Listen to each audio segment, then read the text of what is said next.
So our reading today is taken from Dana Warschnop, I Want to Be with People. Often people say they love coming to a place with so many like-minded people. I know what they're getting at, and I know they aren't getting it quite right. I don't want to be with a bunch of people who think just like me. I want to be in a beloved community where I don't have to think like everyone else to be loved, to be eligible for salvation. I want to be with people who value compassion, justice, love, and truth, though they have different thoughts and opinions about all sorts of things, with independent-minded people of good heart. I want to be with people who have many names and no name at all for God. People who see me in my goodness and dignity, who also see my failings and foibles and still love me. I want to be with people who feel their interconnection with all existence and let it guide their footfalls on the earth, who see life as a paradox and don't always rush to resolve it. I want to be with people who are willing to walk the tightrope that is life and will hold my hand when I walk mine. People who let church call them into a different way of being in the world. People who support, encourage, and even challenge each other to higher and more ethical living. I want to be with people who inspire one another to follow the call of spirit, who covenant to be honest, engaged, and kind, who strive to keep their promises and hold me to the promises I make, who give of themselves, who share their hearts and minds and gifts. I want to be with people who know that human community is often warm and generous, sometimes challenging, and almost always a grand adventure. In short, I want to be with people like you. It is in the spirit of that reading that we created this service today. As Jeff mentioned earlier, Unitarian Universalism is characterized by a free and responsible search for truth and meaning. We have no creed, but instead we gather in community to support our individual spiritual journeys. In the pre-pandemic days, for lack of a better term, we had two different panels of members sharing their thoughts about their search, and today we are going to hear from three more. I want to personally thank Liz Carlisle, Elgin Carter, and Richard Field for their generosity and openness to talk with us today. I shall be the facilitator and will ask each in turn for their response to a specific question. We will hear from each of them, and then we will move on to the next question. I will be timing their responses so that we can make sure we hear from anyone. And if you hear my phone bell, that will be what it is. So let's begin. I'm going to get my questions set up here and my timer. Our first question for each of you, Liz, then Elgin, then Richard. Briefly describe your religion of origin, your current theological perspective, and how you got from one to the other. Liz, please begin. Oh, thank you, Marie. Well, I have to say my religion of origin was really skepticism and anger. My mother's view was that if there is a God, he is very vengeful and angry. My father's view was very disdainful. He found religion to be the opiate of the masses. That was the favorite thing he liked to quote from Karl Marx. And he thought it was just unintellectual. And, we had frequent arguments between my brother and sister about the power of man versus the power of God and the existence, etc. But there really was no spiritual rooting for me, no spiritual foundation. And my parents didn't have any of us baptized. So today I believe I am a little reluctant to use the word divine because it's just too close to God, but in the Christian sense. But I do believe in the great mystery and a light that is within all of us. I think the divine is immanent within and transcendent without. And there is magic in everything. And how I got there was through a kind of perilous journey, a zigzag journey through Christianity, because I always sensed there was something outside of myself. And I also felt that church might offer me, a religion might offer me a stability and a normalcy that I just wasn't experiencing in my family and in the greater world around me. So I kind of zigzagged my way through Episcopalianism, got myself baptized at the age of 13 and confirmed the next day in the Episcopalian church, tried Lutheranism, ended up with Methodists and met some wonderful communities of people. But in the end, I could not wrap my head around the notion of God. He was just too human, gendered, angry at times, depending on which testament. And there's the bell. There's And your so bell. Oh, I hold on. Go ahead. found the Unitarian Universalist Fellowship of Newark, and the rest is history. All right. Thank you very much. Elgin. Let me start by saying I embrace Liz Carlisle's parents. I tell you that. All right. As a child, I questioned everything, and then I had my doubts. Okay. Now, as a little lad, I remember going to the neighborhood Baptist church, and then a few members, including my mom and dad, decided to move on to a much more God-worshiping spiritual environment. So another church was formed. We moved into the new church with our new pastor. Our new pastor had a special relationship with God. She talked to him all the time.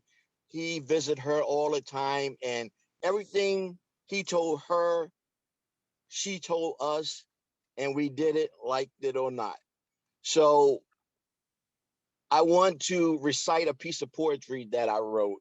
I'll try my best. It didn't print very well. And it starts, let me tell you this. I was saved, sanctified, and scared of the Holy Ghost. I was a Sunday school teacher, a youth ministry preacher. I was in Bible class and Bible school. Learn all I can. My Bible is my tool. A choir director and on the usher board. Learn all I can. I'm here to serve the Lord. I was saved, sanctified, and scared of the Holy Ghost. So as I got old enough to get a job, I got the job and used the job as an excuse not to go to church anymore. All right. Okay. That was a quick 2 minutes. That goes by fast. Do you want to, how Yes, did you get? I returned to church, but not that church. And I remain a herelic 10.0. To be continued. 75 years ago, when I was an adolescent, my family attended a church, New England Congregational Church. And I tried going to Sunday school, but I couldn't stay there with coloring books of Jesus and all of that.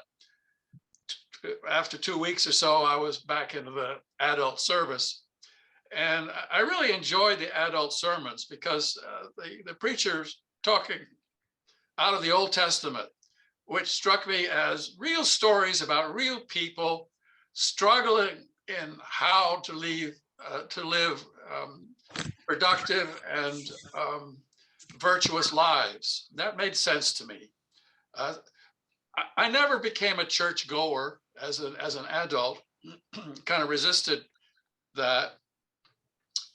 It wasn't until Pat came to live with me that I followed her into the Unitarian Universalist Fellowship of Newark, where I like to see if I can find how this goes here, where I found an inquiring religious framework that seemed to fit my disposition. Here I found that to question is an answer. And here I joined Dick and Bancroft's weekly Zen meditation practice, where I deepened the meditation practice that I had earlier practiced in the 1970s. Now, for the past 24 years, I've been reading Buddhist and Zen texts and commentaries to learn what the Buddha taught. Belief counts for little. What one does is what matters. Through life's actions, one reveals one's being. Though through one's actions, one becomes able to flourish alone and together with others. Does that sound like the social gospel? It does. All right. Our second question. Liz, do you personally believe, you alluded to this earlier, in a deity, higher power, or energetic force or not? How would you describe it if you do? Yes, I think not necessarily to a deity, but to a higher power and energetic force, if you will. When I was in college, I took a course in ancient religion and early church. And the very first thing the professor said was that, historically, religion has always been a way for humans to explain the inexplicable. By putting everything in the will of God, for better or for worse, you don't have to really question. And by not questioning, you don't have to worry about finding the answers. So you, in a sense, you shun your responsibility. And by not being able to answer some of the things that cannot be explained, regardless of how hard science tries, like death. So that's what makes the search for truth and meaning so very beautiful, is that it brings with it a sense of awe and wonder over things that can only be partially explained or can't be explained at all. And it helps me to move beyond the discomfort of not being able to explain death, for instance. I'm 73 years old. I just got diagnosed with cancer, and I am looking at death as being closer than it was. But I really don't know what it is, and I have to embrace the mystery. And if I didn't have the sort of openness of the UU Fellowship and the Unitarian Universalist faith to give me a foundation of love on which to deal with those kinds of questions and those kinds of realities, I think I would just be very tormented. So I don't believe that Jesus is the Son of God, but I have to embrace and honor his principles of love, compassion, and forgiveness, because it gives me hope that humanity has somehow managed to preserve his teachings, in spite of the attempts across history to weaponize religion, the religions that came out of it. I hope that answers the question in a roundabout kind of way. Thank you, Liz. Elgin. I do not believe in a deity or any form of higher power. The sun, the wind, and water are all forces of energy and or energetic forces. However, they do not have a consciousness or the means to make decisions. I believe as humans, we search for this entity, higher consciousness, and or source of energy. And if there is anything that fits this or any description of higher consciousness, it doesn't seem as if it is reaching out to us as we are searching for it. I push back and shy away from anything that has an element of mystery and it requires faith. I believe anything that desires worship is suspect. Thank you. Thank you. Richard. There you go. Yes, I believe no external transcendent gods or devils.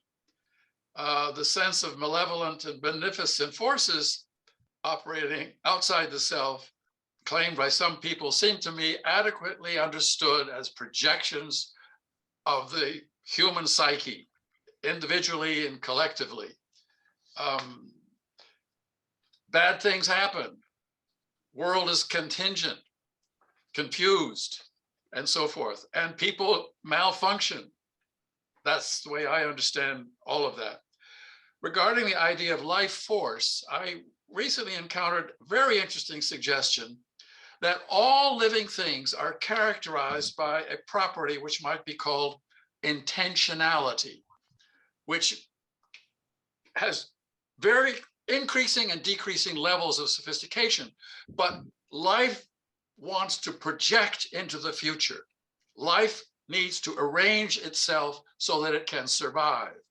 And people do that. So life force is this notion of being intentional that is shared by all living things at different levels of sophistication.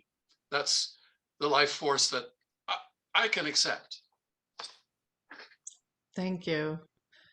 Question number 3, starting with Liz. How do you incorporate your theological perspective into your daily living? I just want to read a quote from actually this pamphlet, which is a spiritual home for young adults. It's one of many pamphlets the UUA puts out. And this young man is named Byron Tyler Coles. He is a Unitarian Universalist pagan. And he says, as a Unitarian Universalist pagan, I am challenged and called to live humbly, love courageously, and be in right relationship with the world around me as much as possible. Even in the midst of all of life's messiness, I live out my faith by reveling in its beauty while striving to make each moment a work of awesomeness. That pretty well sums up how I try to be in the world with Unitarian Universalism. Actually, my spiritual practices are just a mix of things. Some, of course, a lot of UU, but some Hinduism, some divine femininity ritual, a little bit of Eastern religion, a little bit of mysticism, a little bit of magic. And this sort of mix has really enabled me to not let my emotions prevail over reason when I'm confronted with a difficult situation, and to be receptive, not reactive to others' behaviors, and try to understand where people are coming from. To be as loving as I can, to try to be the best person that I can every day. These are goals. I, like all of us, will be a work in progress till the day I die, and probably beyond if I ever am in another life. To forgive those who have caused me pain, and to ask them to forgive those who have caused them pain, to cause them to behave as they did. And may I please say this one thing too? Absolutely.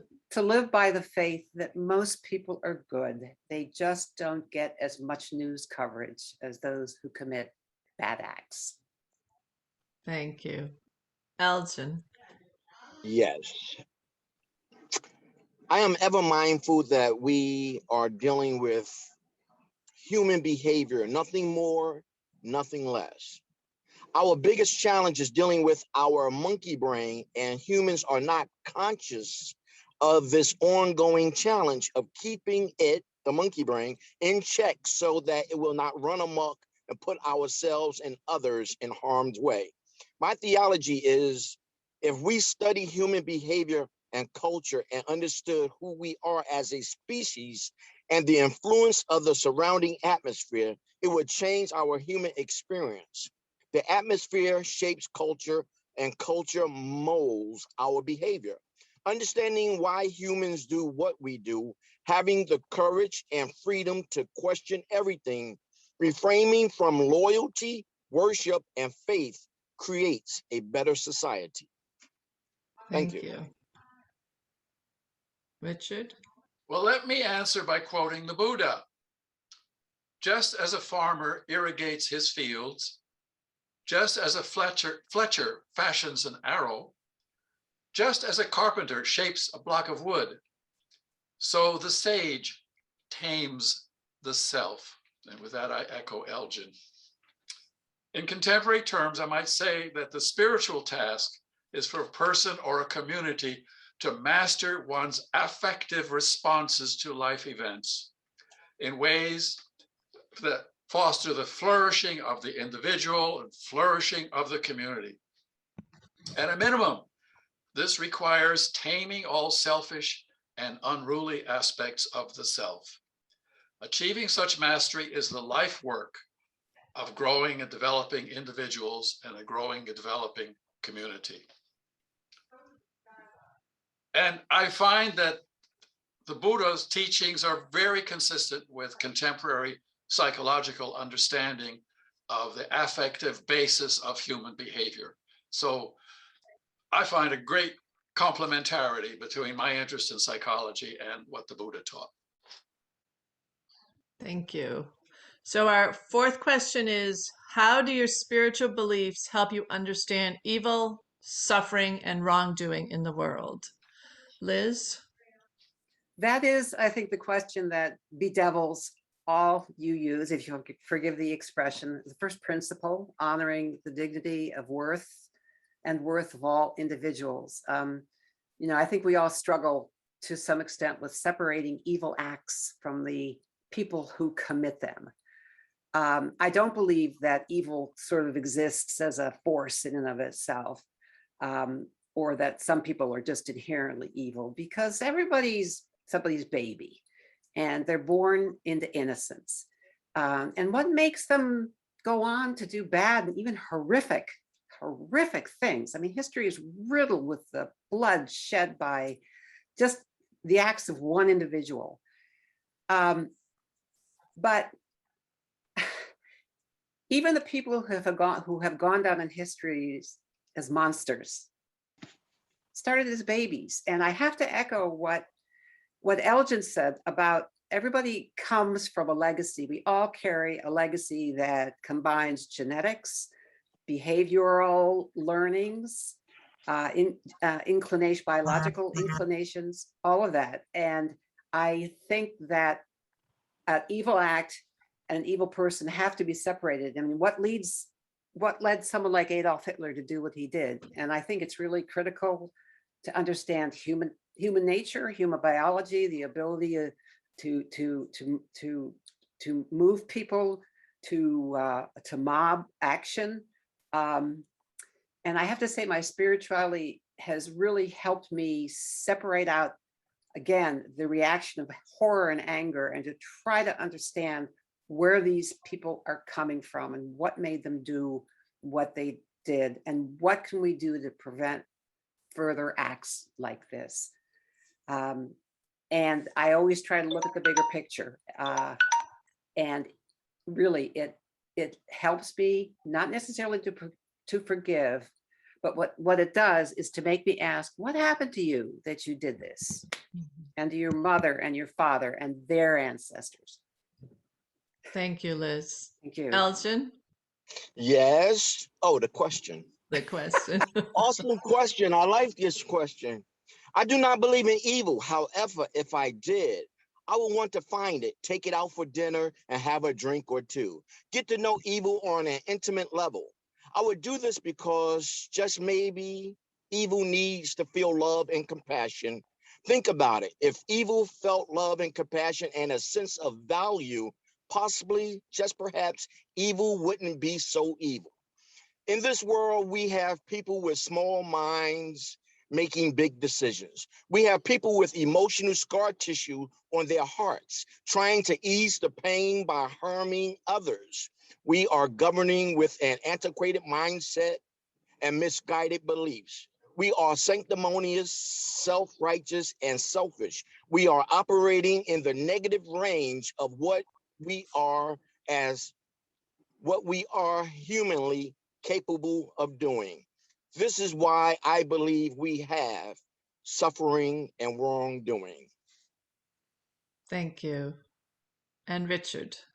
This is a really tough question. The fundamental problem is that there are too many degrees of freedom within the human capability. And people get off track, can get off track, do get off track, and stay off track, creating malevolence and bad things and so forth. If there were not that wide range of degrees of freedom, we probably couldn't be free to be good. There's a complex problem here. However, at root, hurt people produce hurt. And we got to find a way to address the hurt that people, individual people, and groups of people are experiencing.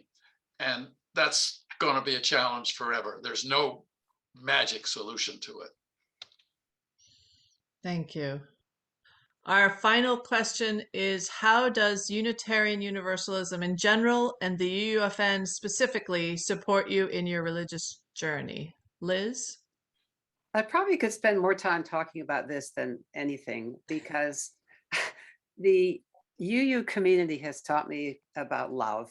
You know, I've been here for almost 30 years, and I feel just such a deep, almost inexplicable love for this community. And I think that really is the foundation of my spirituality, is that everything has to come from a place of love. And they've given me fertile ground to explore many practices. They've seen me through thick and thin. I've stood up as president and really mucked up things. And I feel at the end of the day, you guys still love me. And the amount of love that I have been shown during these past 30 years, unconditionally, is wonderful.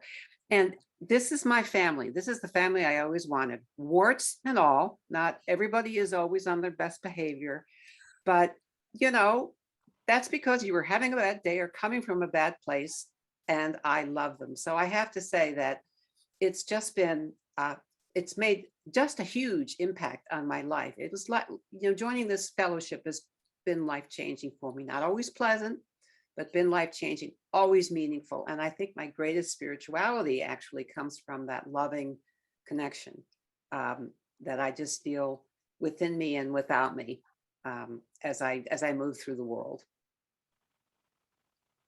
I came in under, wow. Thank you, Liz, and we do love you. Elgin. Yes. I am not on a religious journey. As a matter of fact, I reject religion. Let me clarify. I reject anything that is built on a foundation of dogma. I dismiss and reject any institution that robs people of their freedom. Anything that has an us against them theology, anything that devalues people that do not agree with their construct. I am a more of a humanistic type character person, people fella dude. When I came to the UUFN environment, I saw diverse people coming together, having communion, respecting and valuing one another. I saw this with my very own eyes, and I said, wow, there's hope for society. And here I am. One thing, when I saw you guys come together, I'm like, listen, people can come together and treat each other with value and respect, and not knock each other for what they believe or what they struggle with.